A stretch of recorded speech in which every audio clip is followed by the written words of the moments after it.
My name is Muhammad Amir Rafiq Biramli. So let's start with the introduction. What is feminism? Basically, feminism have lots of meaning, but according to the Cambridge Dictionary, feminism can be defined as a belief that women should be allowed the same right, power and opportunities as well as men and be treated in the same way. Feminism movement exists because women said that they are treated unfairness in this world, and this movement is actually to voice out their rights in order to ensure that they will receive the same treat as well as men. Other than that, they also want to get participate in social, economics and political phenomena.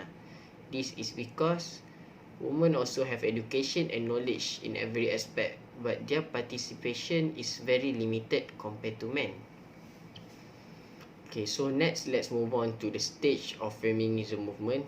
They have three stage or wave. The first wave is in 19th and 20th centuries that focus on legal inequalities, particularly addressing issues of women's suffrage. Legal inequality refer to the rights of properties, and women's suffrage is referred to the rights of voting in election. So the second wave is in 1960s until 1980s that debate about cultural inequalities, gender norm and women in society. And lastly, the third wave is in 1990s and 2000s is a continuous from the second wave and also including the feminist activity.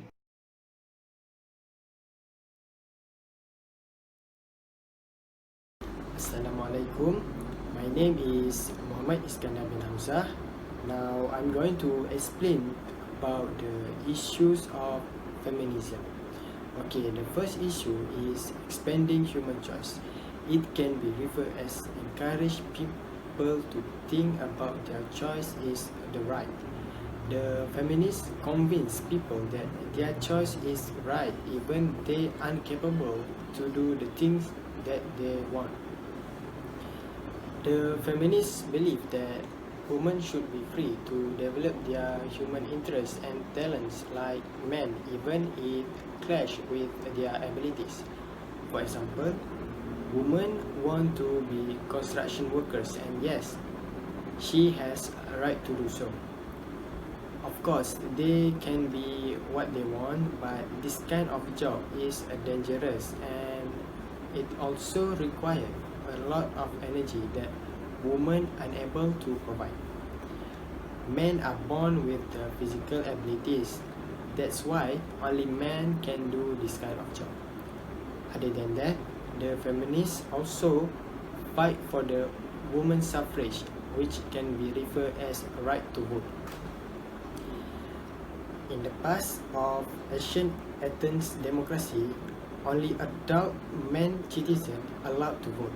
Now, women involved in politics either in legislative or executive, as well as lead country itself.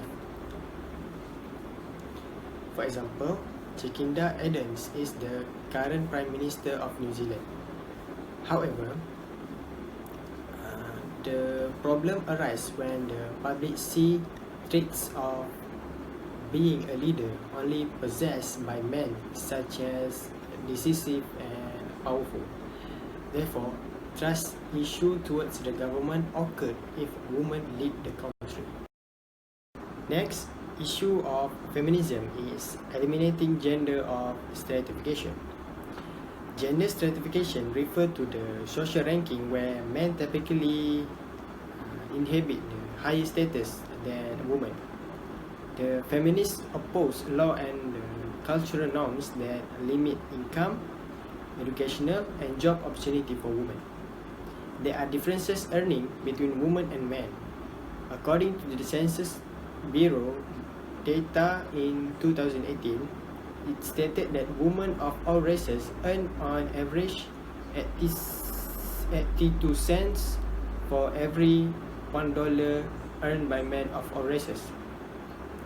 When talking about the wage gap for women, it is important to highlight that there are significant differences by races and ethnicity.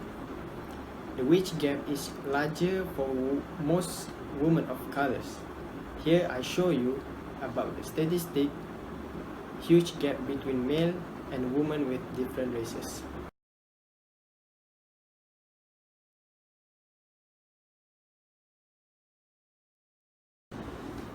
Other than that, feminists also fight for the education equality.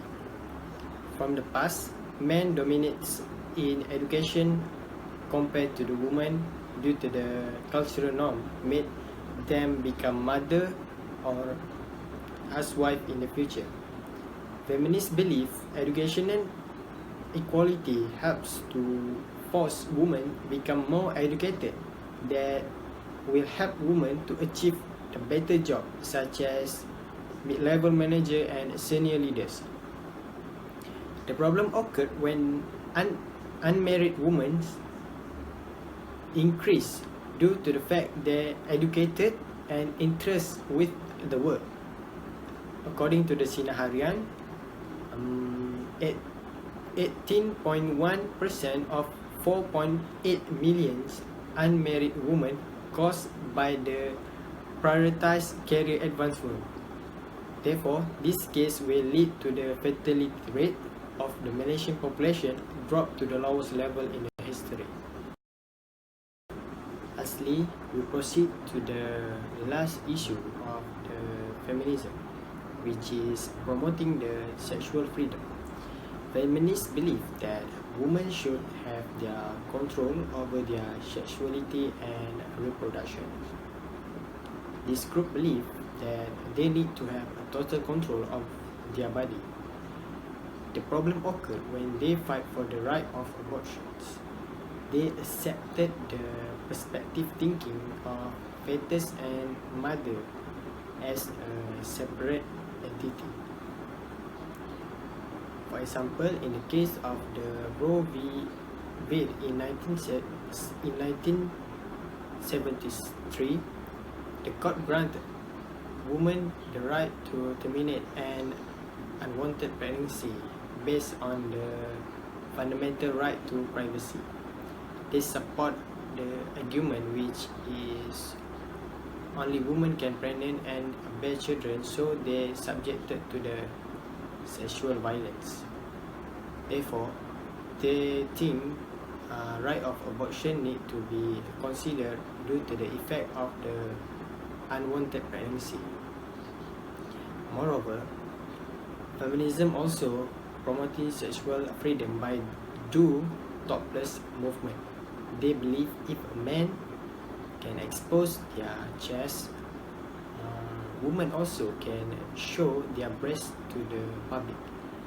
For instance, 6 US states are now effectively allowed to be topless in public.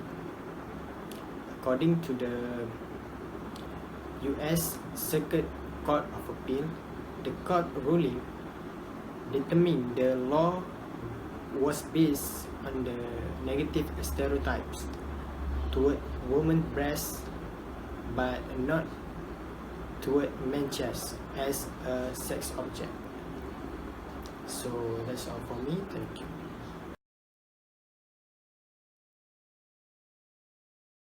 Assalamualaikum, my name is Muhammad Haikal bin Yusni. So for the suggestion is held a campaign to create awareness on feminism. Many female out there have limited choices to pursue their study or to pursue their career. And some must stay at home babysitting, but they possess such knowledge to hold a great career.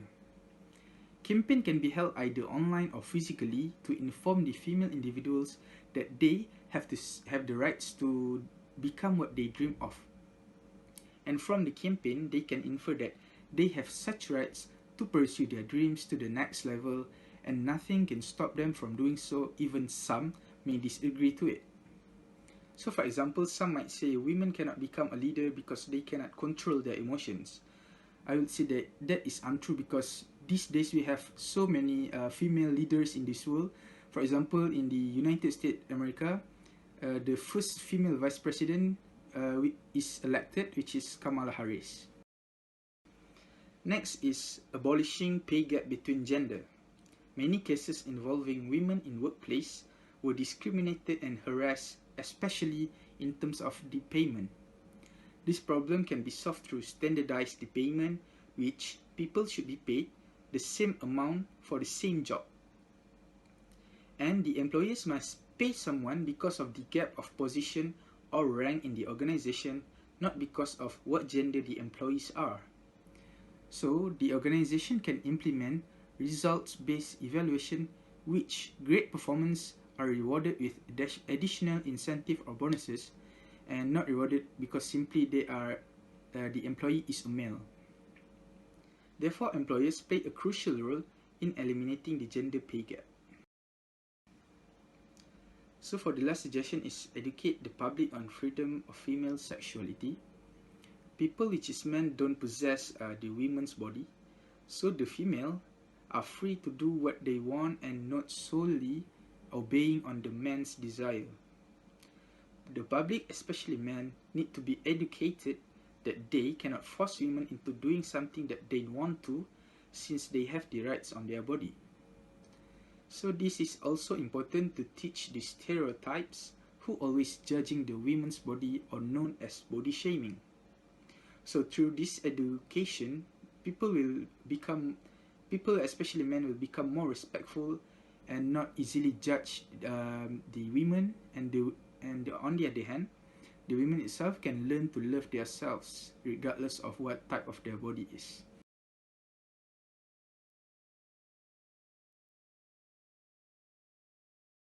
So, for the party involved in the feminism, we can look at the 18th century, the age of enlightenment. Many enlightenment philosophers defended the right of human. For example, Jeremy Bentham. He strongly condemned many countries' common practice to deny humans rights due to allegedly inferior man. In the first wave feminism, 19th to 20th century, the feminists sought to win women's suffrage and few other conditions. For example, Fusue Ichikawa from Japan and Mary Lee from South Australia starting their own campaign and movement in their own country about women's suffrage.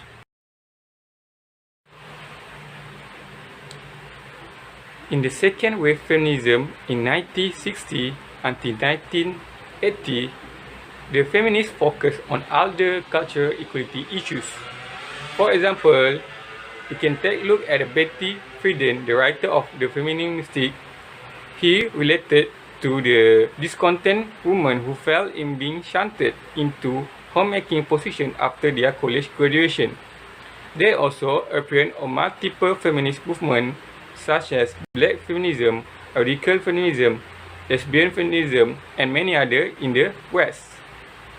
The third wave feminism in 1990 until 2000, the feminists perceived as failure of the second wave and respond to the backlash against the second wave initiative and movement. For example, the global feminism. The United Nations extended feminism global reach. They established a commission on the status of women. The United Nations has held a series of world conferences for the women only.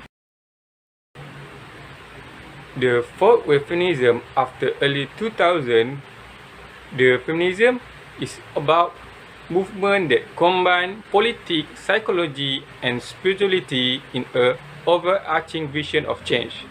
For example, Kira Cochrane, a British novelist, he said that this movement focused on sexual inequality as manifested in the street harassment, sexual harassment, workplace discrimination, and many more.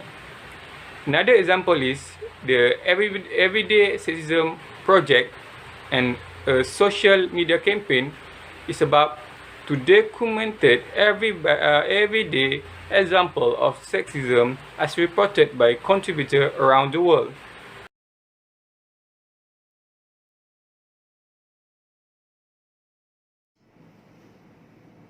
So, in conclusion, feminism theory and movement are still exist in order to fight for women's rights.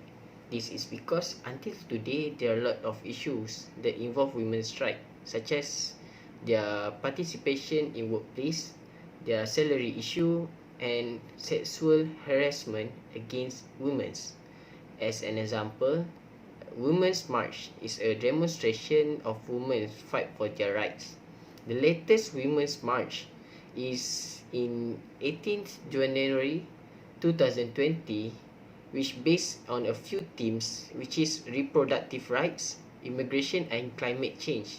And the second wave is in 17 October 2020. So we can conclude that the feminism movement still exists and radical in order to fight for their rights. So that's all. Thank you.